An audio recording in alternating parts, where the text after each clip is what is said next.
अस्सलामुअलैकुम वरहमतुल्लाहि वबरकातुहू। मेरा नाम अरीज राजपूत है। मैं अरीज ऑनलाइन अकेडमी की ऑनर हूँ। आप सबको मैं इस प्लेटफॉर्म पर एक बार फिर से खुशामदीद। आज की इस वीडियो में हम कुछ इस तरह की प्रोफाइल डीपी बनाना सीखेंगे। तो चलिए आज की वीडियो स्टार्ट करते हैं।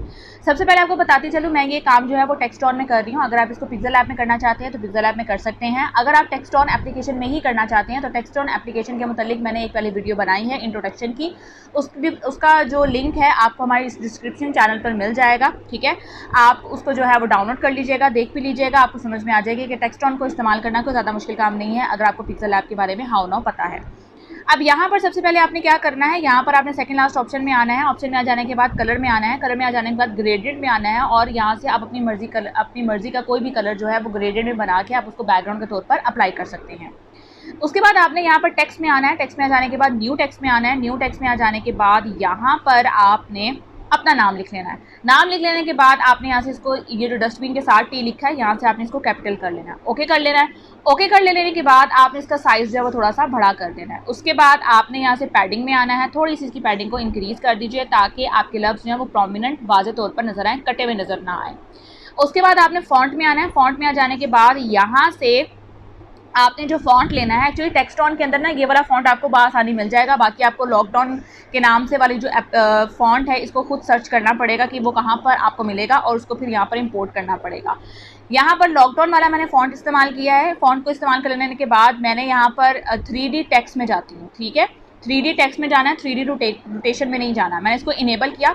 इनेबल कर लेने के बाद यहाँ पर मेरे पास दो ऑप्शन है, एक है पर्सपेक्टिव और एक है ऑब्लिक। ऑब्लिक वाले में मैं ऑप्शन में जाऊँगी और यहाँ से इसकी जो डेप्थ है थोड़ी सी मैं नॉर्मल कर लूँगी। ठीक है, और इसके बाद मैं यहाँ से इसको थोड़ा सा भी पहले स्क्रॉल डाउन करूँगी तो यहाँ पर देखें मेरे पास दो ऑप्शन है, जी एक्सिस के ऑप्शन मुतल्लिक आपको बता रहा है। ठीक है, यहाँ पर ये देखें। और अगर इसके नीचे की तरफ को मैं चली जाऊँ, मज़ीद ऑप्शंस हैं। ठीक है, यहाँ पर आपको डार्कनन के बारे में पता चल रहा है। मैं यहाँ पर थोड़ा सा आती हूँ और उसके जी एक्सिस को जो है वो थोड़ा सा मैनेज करती हूँ और मैनेज कर लेने के साथ मैं इसको थोड़ा सा 0 पर रखती हूँ। ठीक है, अब यहाँ पर आ जाए तो इसकी शैडो है। अब यहाँ पर आपने ओब्लिक के एंगल को जो है वो सेट करना है अपनी मर्जी से। मैंने यहाँ पर जो है यहाँ थोड़ा सा इस तरह करके यहाँ पर सेट किया हुआ है। ओब्लिक का एंगल देखें सेट किया है मैंने, और यहाँ से आपने थोड़ी सी इसकी डार्कनेस जो है लाइट करना चाहें लाइट कर लें, डार्क करना चाहें डार्क कर लें। अभी यहाँ पर देखें 3 ऑप्शन है, एक है कलर, एक है ऑटो, एक है ग्रेडियंट। अगर आप इसकी शैडो में भी कोई ग्रेडियंट कलर अप्लाई करना चाहती हैं तो डेफिनेट तौर पर आप यहाँ से कर सकती हैं, लेकिन अगर आप कोई सिंपल कलर अप्लाई करना चाहती हैं तो आप सिंपल भी कर सकती हैं। मैंने यहाँ पर इसकी जो ऑब्लिक है, 3D रोटेशन का जो ऑब्लिक है, मैंने उसके अंदर जो इसका कलर मतलब कह लें अप्लाई किया है वो मैंने किया है रेड कलर। ठीक है, मेहरून डार्क में है और यहाँ से सिर्फ मैंने उसके ऑब्लिक को जो है वो यहाँ पे सेट कर दिया। उसके बाद नीचे की तरफ को आ जाए तो यहाँ पर है ऑब्लिक के एंगल्स, मतलब आपकी लाइट किस तरह पड़ेगी। अब आपकी मर्जी है आप इसकी लाइट की अरेंजमेंट जो है वो किस तरह करते हैं। और नीचे है इंटेंसिटी, अगर आपको इंटेंसिटी बहुत डार्क चाहिए आप इंटेंसिटी को डार्क कर सकते हैं। शैडो इंक्रीज चाहिए, शैडो इंक्रीज कर सकते हैं। इसकी हार्डनेस को आपने इंक्रीज डिक्रीज करना है तो आप वो भी कर सकते हैं। ये टोटली डिपेंड करता है आप पर कि आपको क्या रिक्वायरमेंट है। अगर आप यहाँ से ग्रेडियंट कलर भी अप्लाई करके देख लें, अगर वो आपको सूट कर रहा है, आपको लगता है कि मुझे ये मेरे काम के मुताबिक सूटेबल है, तो आप यहाँ से उसको अप्लाई कर सकती हैं। इसमें कोई मसले वाली बात नहीं है। लेकिन मुझे यहाँ पर जो है वो मेहरून कलर का या रेड कलर का आप कह लें, मुझे यहाँ पर ये कलर चाहिए। अब यहाँ पर आ जाएं तो एक बड़े मज़े की बात आपको बताती चलूँ, वो है इंटेंसिटी। अगर इंटेंसिटी को आप कम करेंगे तो देखें वो डार्क हो रहा है, अगर इंक्रीज़ करेंगे तो थोड़ा सा आपका वो चीज़ जो है वो लाइट में और डार्क में चली जाएगी। ठीक है, तो यहाँ से आपने मुकम्मल तौर पे अपनी सेटिंग करके आपने फिर नेक्स्ट जो है वो काम को तरजीह देना है। मैं थोड़ा सा यहाँ पे इसको 0 पे एंगल पे सेट कर लेती हूँ और लाइटनिंग को थोड़ा सा इधर कर लेती हूँ और यहाँ पे डार्कनेस को थोड़ा सा लाइट कर देती हूँ। ठीक है, डार्कनेस को मैंने लाइट किया है तो थोड़ा सा मैंने इतना डार्क कर दिया।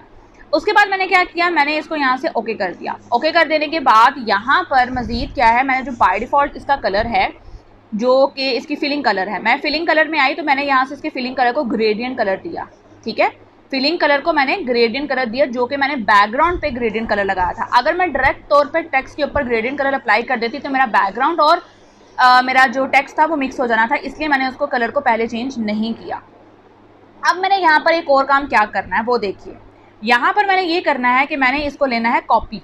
ठीक है, यहाँ से आपका बात जो है वो समझने वाली आ जाती है। कॉपी ले लेने के बाद मैं कलर में आती हूँ, सिंपल कलर में मैं इसका कलर कर दूँगी वाइट। वाइट कर देने के बाद मैं यहाँ पर जो आती हूँ इसकी आती हूँ 3D टेक्स्ट रोटेशन में और इसको कर देती हूँ ऑफ।